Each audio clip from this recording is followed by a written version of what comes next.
Hello, my name is Emma, and in today's video, I am going to talk about how to say I'm sorry in English and how to apologize.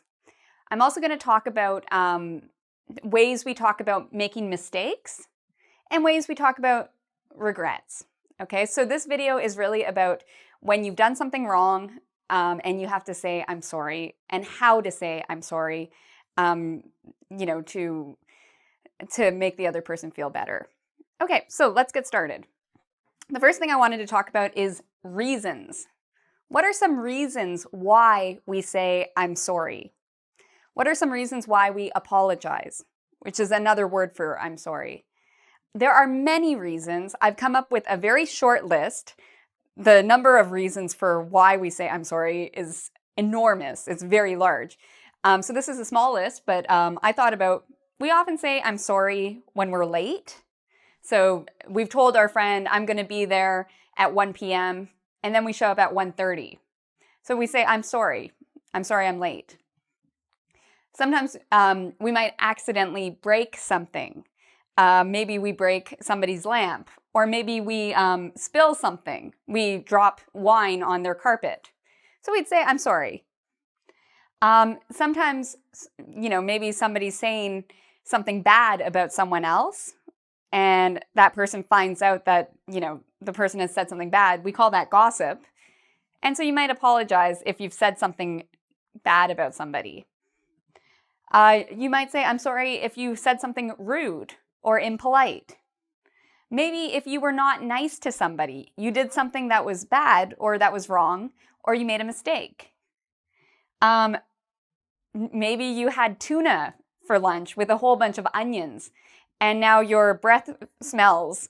And so when you come back to work, you might say, oh, I'm sorry I had tuna for lunch. Okay, I hear this one quite a lot. So maybe you ate something that has a very strong smell, and you're saying, I'm sorry for that. Sometimes we also say sorry to be polite. So sometimes we didn't make a mistake, somebody else made a mistake, and to be polite, we still say, I'm sorry. I know it's a little bit strange, but for example, if you go to a restaurant and you order chicken and the waiter comes and he brings you beef, then you might say, I'm sorry, this isn't what I ordered. Okay, so there are many reasons why we say I'm sorry. So now let's look at some of the ways we say I'm sorry. Okay, so the word apology means the same thing as sorry. Okay, when you give an apology, it means you're saying you're sorry. So let's look at some ways to say sorry. Well, we have sorry, which is pretty informal. If you made a mistake with your friends or just in general conversation, we often just say, oh, sorry. We might say, I'm sorry for, and give the reason why we're sorry. I'm sorry for breaking your iPad. Ooh. I'm sorry for not calling you. I'm sorry for being late. I'm sorry for forgetting your birthday. Okay? I'm sorry for not being there. What you'll notice is when we use the word for after I'm sorry, this means we're giving a reason. We usually have a verb and ing with it. So it's the verb in the ing form. Okay? So I'm sorry for breaking. So you'll notice break and then ing. I'm sorry for forgetting.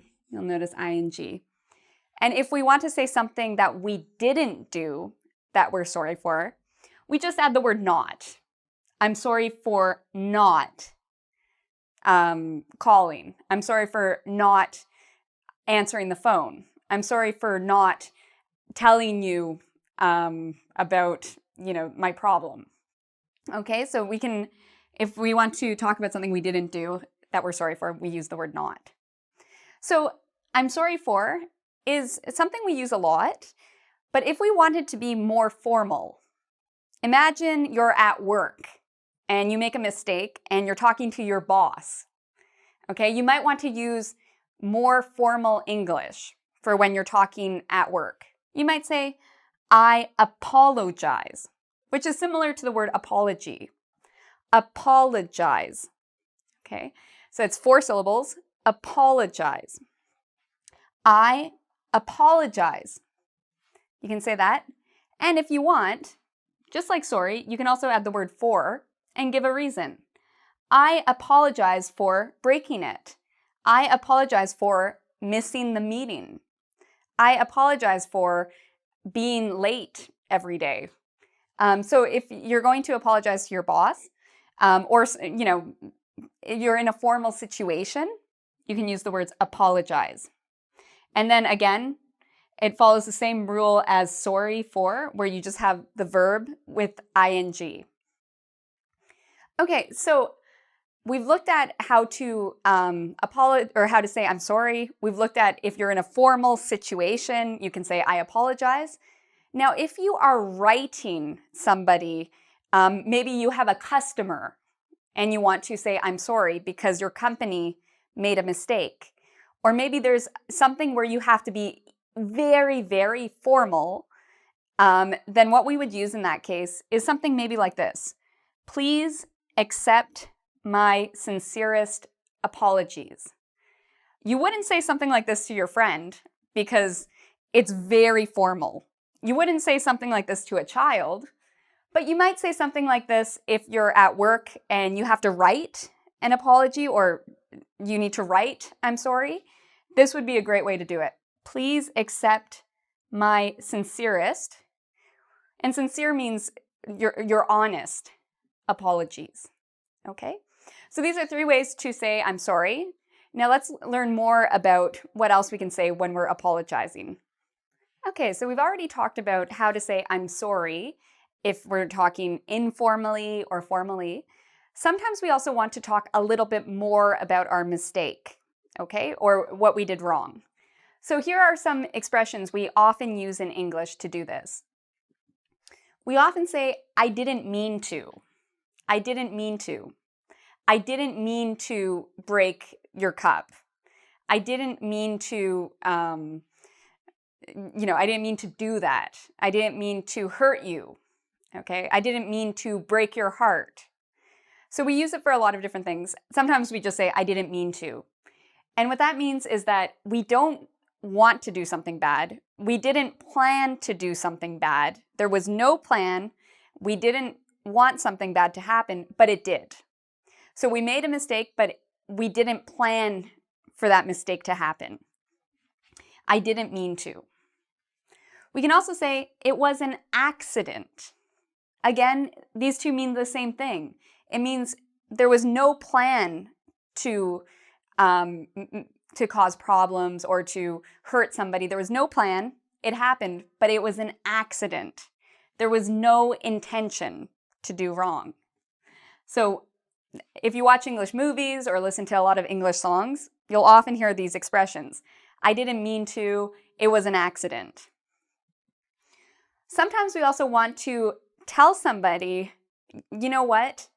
I made a mistake. It's my fault. I did it. Okay, so imagine if, you feel terrible, you did something wrong, and you want to tell somebody that you did something wrong. You can say, it's my fault, which means it's my mistake. Or sometimes maybe you didn't do anything wrong. And if this is the case, you can say, it's his fault. It's her fault. It's your fault. Okay, meaning it's his mistake. It's her mistake. It's your mistake. So that's something you will commonly hear. When you're apologizing, though, usually you're apologizing because you did something wrong. So you'll probably say, it's my fault. Okay. Another thing we sometimes do when we're apologizing is we talk about regret. So what do I mean by this? We talk about that we made a mistake, but we wished we didn't. We wished we didn't make it, but we did. So if we could change time, we wouldn't have made that mistake, but we did make it.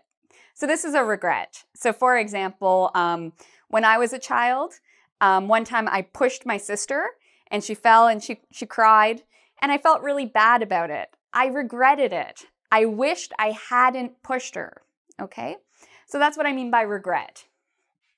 So we often use this piece of grammar when we talk about regret. I shouldn't have. This means you wished you hadn't done something. I shouldn't have said that. We use this a lot in English. When you say something and then, you're really angry with somebody, you say something and you think, oh, that was a bad thing to say. I shouldn't have said that. Maybe I shouldn't have been late. I shouldn't have done that. Okay, I shouldn't have eaten all the cake. I shouldn't have been mean to that person. I shouldn't have skipped school. Okay, there's a lot of things that we might regret. So the key here is you say I shouldn't, and the N''T means not. I shouldn't have. And then we have the verb in the past participle. So I'll just put PP for short for past participle. So what are past participles? We have a list on www.ingvid.com with a lot of common past participles. So they're the third form of the verb. So usually they end in ed. So for example, I shouldn't have jumped. I shouldn't have run so fast. I shouldn't have cried. Okay, a lot of the times they end in ed. Or we have irregular. Okay, so if you need a list of past participles, we got that. So I shouldn't have done it. So if you're having trouble in terms of this grammar, I find that listening to music that has a piece of grammar in it can really help. And so there's a song from the 90s by a man called Slick Rick. He's a rapper, and he has a song, and the song is called I Shouldn't Have Done It. So if you're like me and you learn a lot by listening to music, this might be a song that can help you remember how to talk about regret. All right, so now let's talk a little bit more about how to say we're sorry. Okay, so you've apologized, you've talked about your regrets, what you wished you hadn't done. So the next thing we're going to talk about is how can you fix it? When we apologize or we say I'm sorry, a lot of the times if it's something serious we did, okay, so sometimes we apologize or we say I'm sorry for something small. If it's something big, we might say, how can I make it up to you? How can I make it up to you?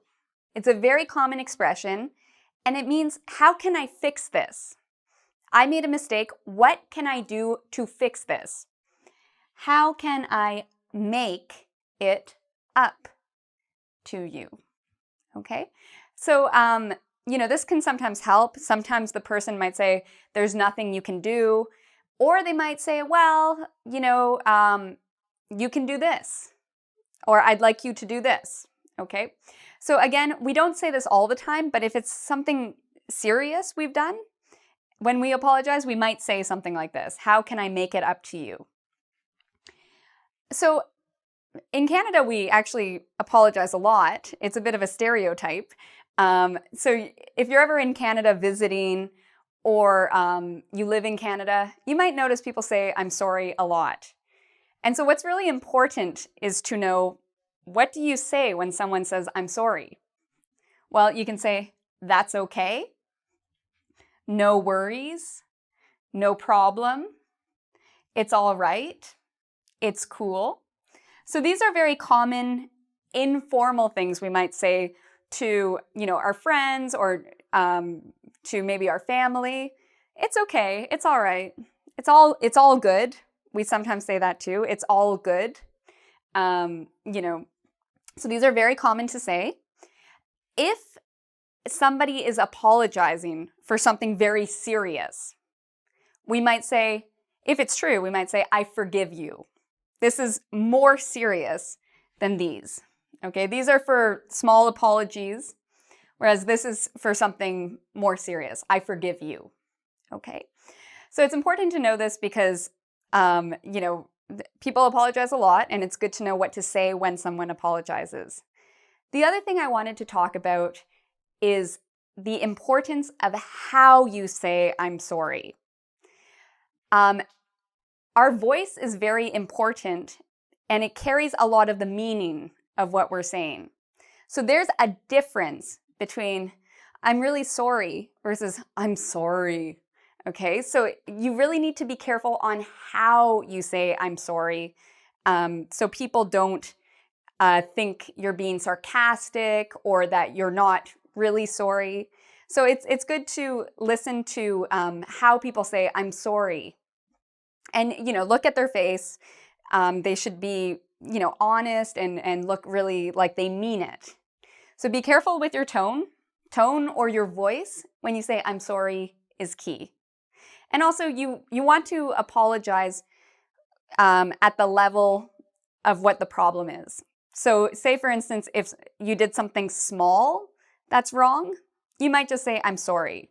If you did something you made some big mistake, you might say a lot more. I'm terribly sorry. I made a terrible decision. So also be aware that for small apologies, a lot of the times a simple sorry is all you need. So thank you for watching. I've talked about a lot of different things today, so I hope you come visit our website at www.ingvid.com because we have a quiz there on everything you've just learned, okay? This is a great way for you to practice, the grammar and the vocabulary from this lesson. I also would like to invite you to subscribe to my channel. There we have a lot of great resources on all sorts of things to do with English, so I hope you check that out. Until next time, thank you for watching and take care.